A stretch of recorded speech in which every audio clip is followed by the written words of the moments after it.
Can you hear me now, Claire? There you go. Hello. Yeah, awesome. Okay, I've got a quiet spot where no one can see me. Oh, yeah, that's fantastic. Well, it's just me and you today, which is great. I've had a lot of people say they couldn't make today but want the recording, so that's fun. So I think I'm going to hop straight in. Is that okay? Mm, Okay, cool. hop.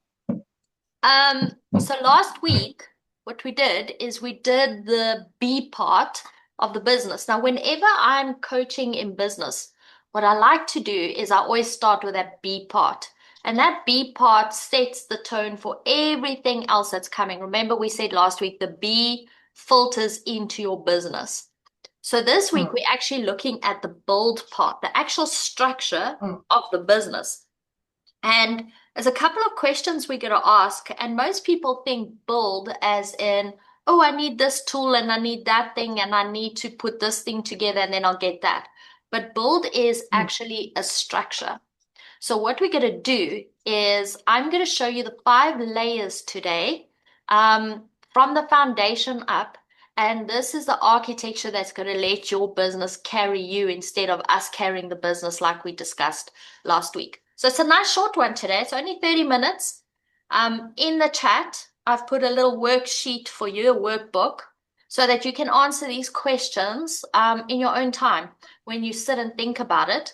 And this is going to give you real clarity on your customer, who you are, and where you're going in your business. Okay, so like I said, we did the build. Today is pillar two. We did the B. Today's pillar two, the build, and next week we're doing the automate, the last next week Thursday.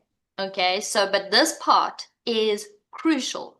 If you miss the B, the build, or the automate in any of its steps, that's where you kind of find that things start falling apart in your business.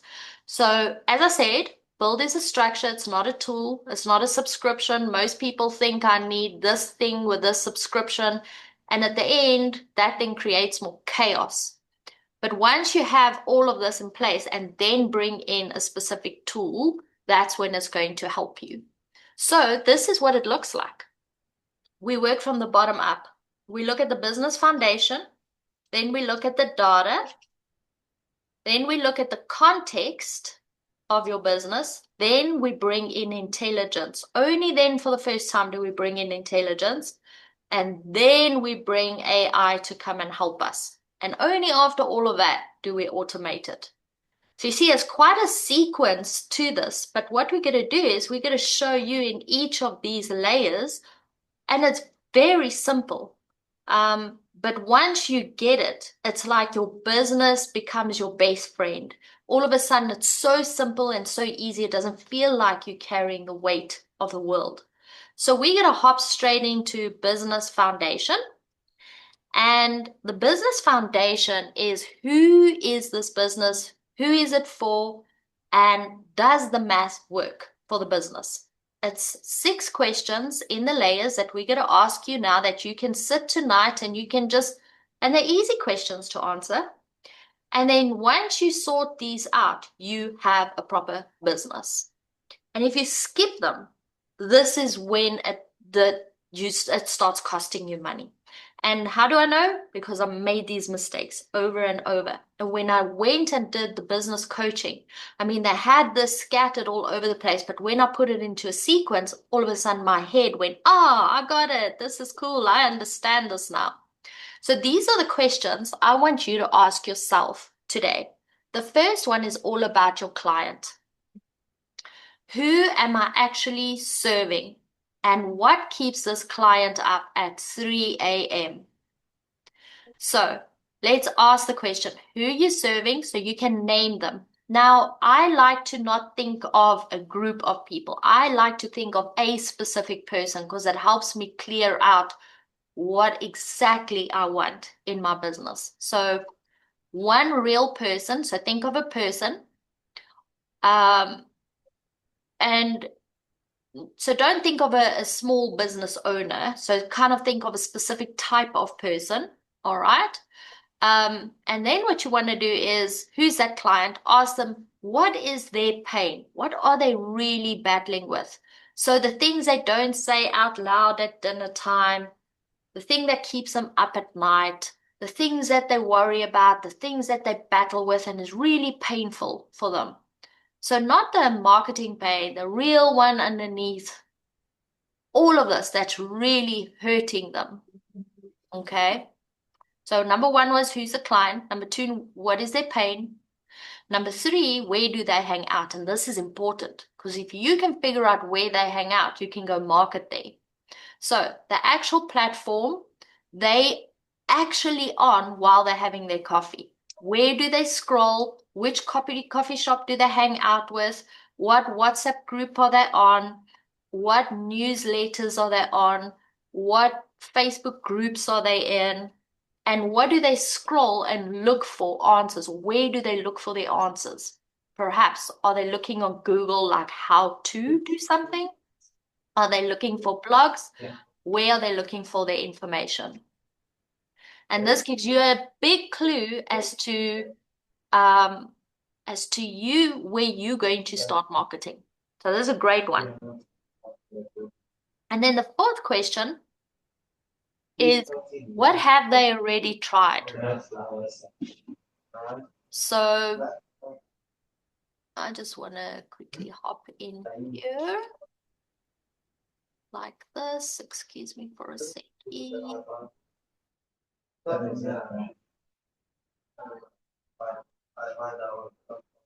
There we go. Sorry, guys, I'm messing this up. Okay, there we go. What have they already tried? What have they already bought? What courses have they paid for? What coaches have they hired? Why didn't it work? Whatever they tried.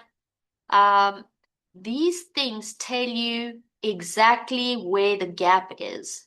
Tells you what they're really, really hungry for and what they're needing.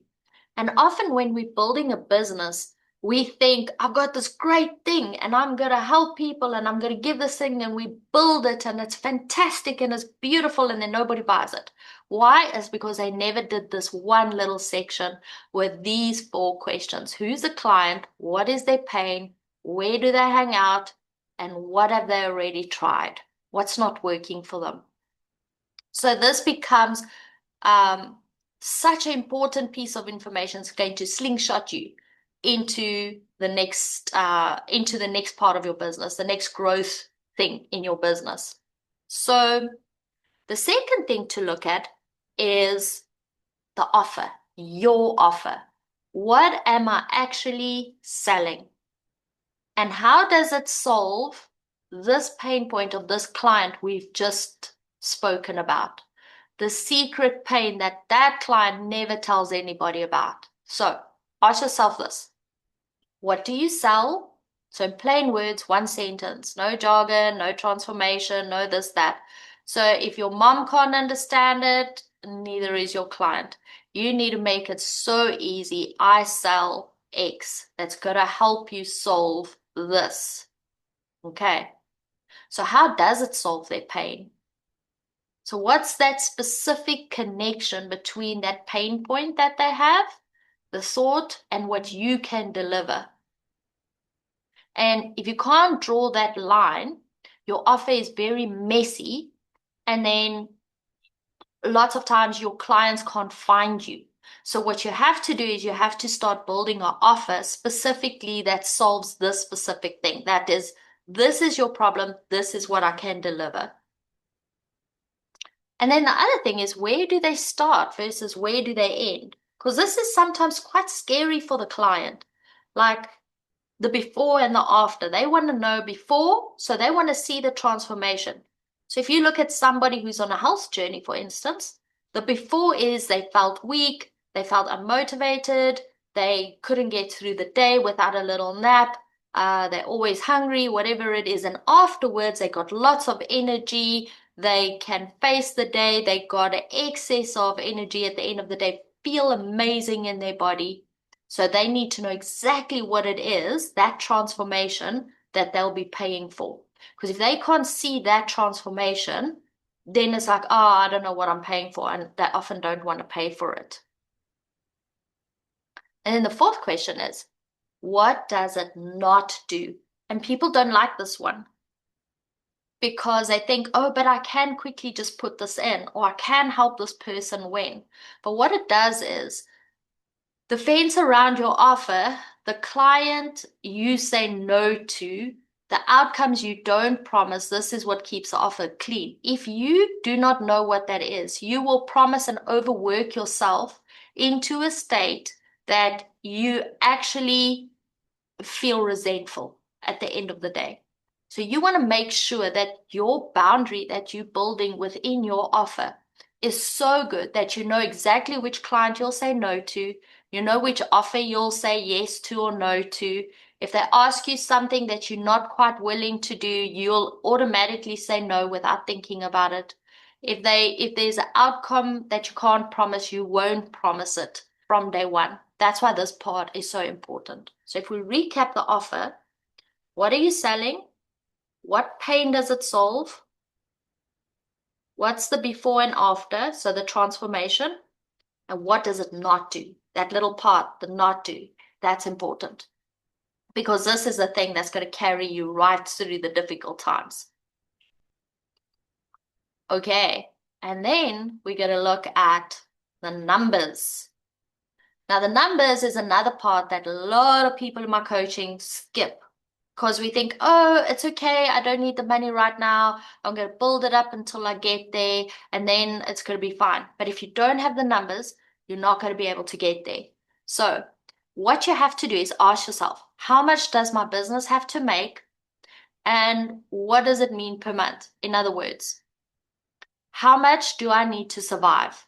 So my business must make X amount of money for me to survive, for all my business overheads to be covered, my taxes to be cleared, and a buffer for anything the extra that I'm going to need. So you need to really be honest. Now, what I find with my clients is they put this number way under what they actually need. So often if they need, let's say 50K a month or 250K a month, depending on how big their business is, they'll often come in with a much lesser number and they'll say, oh, I only need 30. But then what they're doing is they're putting themselves at a deficit. And then again, you become resentful. So you need to know this number. And don't be shy when you make this number. You need to say, if I really love my work and my clients and I need to be comfortable to do it, this is the number I need. Okay, now that you have this number, now only you decide, what do I charge? So you can look at per offer or per package. You can look at per client, or you can work it out over many months or once off. So now you need to look at the numbers, what you actually quote. If your numbers and your quotation to your survival number and what you're charging now don't match, you cannot take on this client, or you need to up your pricing, or you need to find different clients, because otherwise, again, you become tired, resentful, you're carrying the system. And this happened to me on more than one occasion. It's happening to my clients all the time. So what we want to do is look at how many clients I need to hit this number. Now, here's a little equation for you. You take your survival number and you divide it by how much client value you're going to have. So what's your monthly? Divide by 4. Let's say you got 4 clients, divide by 4, okay, or whatever the number is. And then you need to divide it weekly. So divide by 5 if you want a per day number. Okay, your math doesn't lie. So that's why often you find these people that say, if I have $20 a day, so let's just quickly work it out, right? And actually work it backwards like this. So let me grab my calculator. So $20 a day times 21 days is going to give me $420 a month. Okay, now if I need 2,000, okay, so let's say I need $5,000, okay, and now I'm going to divide it by that 425. I need 11 clients to make up that money for the month. So 11.76, so let's make it 12 clients.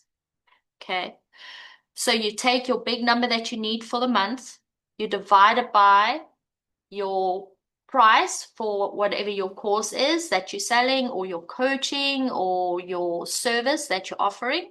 And then when you have that number, you go and divide that again to see how many clients you'll need per month. Now, if you know in the back of your mind, I need 12 clients, it's very interesting. Your mind looks for 12 clients and will find 12 clients. But if your mind is just stuck on the survival number, say, I need $5,000 a month, it actually gets stuck there because it's a big number. But if it says I only need 12 clients in a month, it goes, oh, that means 4 clients a week. That means less than 1 client a day. And your brain goes, oh, I can do that. So the math is quite important when it comes to this. And now the last question is, can you actually deliver that?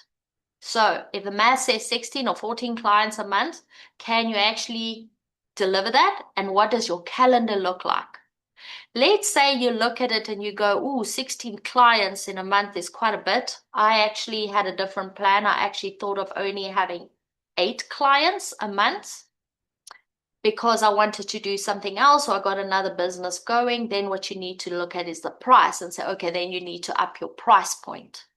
So you see, you're looking at the clients and you're looking at the price, but the survival number never changes. So the math becomes your go-to every single time. Okay, and now your presence. Where do I show up? Remember that we said, where do my clients hang out? Your presence, where must I show up? And how can my clients actually find me? So what is the channel where they hang out? So the platform that they're already opening and clicking on, perhaps it's Facebook or Instagram, and you know that they're there. That's maybe where you want to be. Or perhaps it is YouTube. Or perhaps it is in smaller groups. So you need to go and find where this is.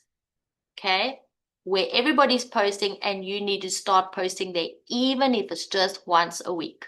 Okay, so what's your cadence? Cadence is once a week beats once in 2 weeks. So you need to pick a rhythm that's going to work for you and your business, and something that you can stick with and actually hold for 6 months. So if you say, I'm going to do this every single week, you need to be able to say, okay, I'm going to do this weekly for 6 months. If you say, I'm going to do it every single day for 6 months, suddenly your body tenses up. You know that your cadence is wrong. So what you want to do here is you want to say, okay, let's move it to once a week. Once I'm comfortable with that, then I'll move on to maybe twice a week or 3 times a week. So you must look at it like that, because rather give good content to a person once a week than content that you don't know what to do and you're hating the process and people pick up on that energy. Okay. Then, what is a trust surface? Okay. When a stranger meets you for the first time and they're reading your blog or they're reading your post, do they have a little smile? What are they thinking? And how does that represent you today? Is that part of you? And this is why AI is important, because if it can't speak in your language and your voice and your tone, and you want it to sound and feel and be authentic like you, so that when they actually meet you, that they go, oh man, it feels like I've known you for years, even though it's the first time they meet up with you. And then fourth is, how do they take the first step? I see so many people make an incredible post, and then at the end, there's nowhere that they actually gather that information. So if they suddenly reading about you, or they're talking to you, what do you have? Is it call me on WhatsApp, or here's my WhatsApp number? Is there a wait list perhaps for a course or a download so they can take something home with your information on? And then ask for your CTA. What's the next step?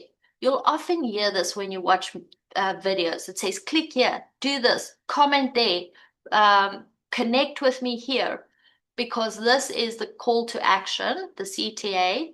And a lot of people think that that CTA isn't important, but that CTA is incredibly important to start growing your audience. So start thinking about those things. There's so many, but what are the things you like to say? So your presence. So the 4 things is, which channel are they on that you like to be on? What's your cadence? Once a week, once a month? What's the trust surface? So where are you? Website, profile, archives. So does it represent you? And then lastly, how do they take the first step? The CTA, like call me here, press there, meet me at my studio, whatever that is. Okay, so that was the first layer, the business layer. The second layer is the data. Now, this is all about the numbers. Who buys? And this is more, this is important. This is who buys and who doesn't. This is where you start looking at the data. I don't want this client, but I'm yes to this client. This is where you start putting in good boundaries, okay? What sells in my business? So if I've got 10 courses, which one sells? And do I just look busy? Because what's the point of keeping a course that one person buys once a year when you got one course that sells 50 sales in a year that you could put that energy of that course, that one that didn't sell, into this course and get more people? Okay, again, where do these people come from? And then ask, what is each one worth? It's something we don't really think about. And then what I want you to do is grab a little notebook and just start tracking that from today. Who buys, who doesn't? This is something you can ask yourself daily. Who buys in my business, who doesn't? What sells in my business, what doesn't? Where do my people come from? And what is each client that walks in your worth? Track it from today on a little notebook. It's a habit, it's not a tool, but this gives you data. If you have data, you've heard this before. Data is king, because data gives you everything to build your business in the future. Okay, and then layer 3 is context. Now, whenever I'm building, I'm always building it like this. So B, then I'm building the business, all that stuff that we did there. Then I'm getting the data of the clients and the business and all of that. And thirdly, I stack on top of that the context. So what is true about my business in words? So this is my voice, my boundaries, my no's, my stories. This is why people come to me and not somebody else. This is why people go, oh, she's been through this. She understands my head. She gets what I'm doing. That's why I come to her, because she's walked the path. She can make my path easier. So these things is so important when you start going to use automation and AI later. You need this, because without this, your business sounds like AI and your business doesn't sound like you. So this context is vitally important. So you can actually write a little piece and like a little blog or a little something and put that in AI and say, what is my voice? Okay, what is my style? And then get it to examine that and tell you. And then you write a quick one. These are my boundaries. I say yes to this. I say no to that. It's so important that AI knows this about you and your business. Otherwise, it just says yes to everything, because it just assumes you're going to say yes. What are you going to say no to? 5 things you know you will not do or sell from today. Ask yourself that. 5 things I'll no longer tolerate or sell or do today. That in itself is worth gold. That one question in today's little exercise. And your story, without your story, your clients don't come back. Oh, have you heard about Claire? She's the girl that had, yes, that one that had the ambulance business, and she battled and then became a coach and then became a business coach and then became an AI automation coach. That one, you see, there's a story behind it. People love stories. Without your story, your business falls flat. AI needs that context. Okay, and number 4 is now only for the first time do we bring in intelligence, artificial intelligence. Okay, so that's where your data meets my words. Okay, so what it looks like is this now looks at everything in your business. It looks at your numbers and it says to you, once a week is enough, Claire, this is good. It starts looking at your regular questions you ask. What's working? What isn't? What's the next move? It starts to get to know you. It writes like you. It counts like you. It helps you with your decisions. It knows how you start thinking. but it needed those first few layers to be able to do that. Many people just grab ChatGPT or Claude or whoever, and then they just start talking, but they don't actually have those first three layers in before they get to the intelligence part. So have a look at a regular review. It starts looking at your reviews, what people are liking. It starts looking at all your data. It starts bunching it together for you, and it starts showing you trends. And now you actually got a helping hand, whereas before you were lifting all of this by yourself. So now you actually have a decision partner that can come in and start helping you. So that's the intelligence layer. And lastly is the AI layer.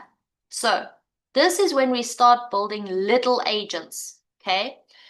So what I want you to do is, most people think of an agent as, something that can string things together, and that's not where we're at yet. We're looking at that next week. This one is where you're going to build one little agent, not 5, not 10, just one.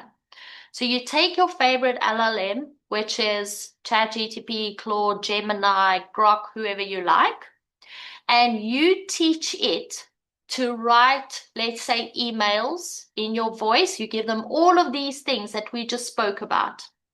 So everything about your business, all the data that it needs, your voice, everything that it wants, the intelligence layer. And now what you do is you build one and you say, you are going to build all my emails for me, or you got to build, you just got to help me with responding to this specific thing. And what it does is, if you use it over and over and over again, that one agent starts learning, and you get it to a point that you sharpen it every time it makes a mistake. You say, no, I like it like this. And you do that 10 times a week. Eventually you have an AI agent that is so strong that is saving you 2-3 hours a week, if not more, by just answering emails. Okay. So this is what the layers look like. If you skip any one of these layers, that's when it wobbles up. Okay, so we had the business, the foundation, the data, then the context, then the intelligence, then we built our first AI model. So have a look at this. This is what it looks like in a nutshell. Think about a present. If you had to unwrap it, this is what it would look like. Your business, your B, who you are, then the business, then the data, then the context, then intelligence, then AI. Now, next week, we show you the last layer, which is automate, that layer there. So you have now done all these layers here, and only when all these layers are done, then you start automating there. So you start wrapping. The automation becomes the wrapper for all these tools put together. So one layer, one move. Answer the 6 questions for your business. Pick one number for data. Track it for a few days. Take a notebook. Tell yourself what you're going to do, what you're not going to do. Look at the contests. So pick your voice, your boundaries, your no's, your yeses. Then only you book a 30-minute Friday slot, and you start looking at all your numbers, and you start asking intelligence to help you decide your next move. You start gathering all this information of the first 3. And then the last one, you build your first AI agent. And I like to build the thing that I battle with the most. So if writing emails is a pain and it takes a lot of time, that will be my first agent I make, which we'll show you next week as well. So that is the automate, which we're showing you next week. When all your 5 layers are in place, that's how we start putting it all together. So, man, we have spoken about so much here. And quick question, does this resonate with you guys? Is it good?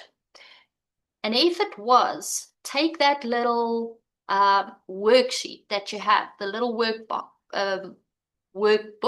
go and fill in the workbook. And then by next week, the automation layer makes so much sense to you guys. So I have a few more minutes for a couple of questions. Is there anything that landed or anything that feels good or anything that you're going, oh, I see my business a little differently now? And that's it. That's a business in a box.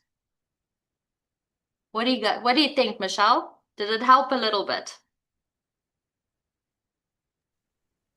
I think I'm actually far from there still. The concept of automation is still feel like it's a little bit out of my reach still, and my foundation is not strong. Oh, excellent. That's such a good place to be, Michelle, because what it does is it teaches you to go and fill in the workbook, and by next week, you can be ready. You can be building your first little AI agent. So, like, the thing is, I get stuck on this ideal client situation because I cannot. I have such a diverse, but I've been practicing for 10 years. I have such a diverse clientele. I fall over ideal client every single time. Can't do it. Let me ask you this. If money wasn't an object, who would be your ideal client? Think of a specific client when they walk in the door, you light up. You just think, oh, I love having this person here. That's your ideal client. So the thing for me is so I have a thing up on my wall about um, the 5 pillars of coaching, right? So you want people who are tired of the current situation and they have to be prepared to pay and they have to be prepared to do the work to get themselves to the other side. I can't remember what all the pillars are. So the 5 pillars. You don't always know when you meet someone whether they're going to, I mean, they're at you, so they're clearly dissatisfied with the current terrain. They've made the appointment, so they're scared to pay the money. And then when you lay out some of what they need to do to start moving, then they aren't prepared to put in the effort or whatever they're in, right? So you're stuck there. And sometimes it's the most unlikeliest of people, the ones you're sure you wasted your time on, they are the ones who work the hardest and give you the best result. That's so true. That is so true. I do get stuck on this ideal client thing, but I have got very bright lines about who I won't work with and who are the kinds of people that I won't help, and I can filter them at 100 paces. But you've done it. There you go. You just did it, right? So you've already so I can filter boundaries. out. Yeah, I can filter I can do the boundary bit, but otherwise I will see anyone who makes an appointment and is prepared to pay. I will start with them, and then after that, some people run with it and some people drop the ball. You cannot. You're right, and that's exactly why finding the right client is important. And your boundary that you set up is perfect. So you're going to have those that will surprise you. You're going to have those that's going to work with you a week or two and then fall off. And then you know they just weren't right for you. That's okay. But you know what's a funny thing, Claire? Somebody will work with me once, they'll talk to me once more, and then I won't hear from them again. And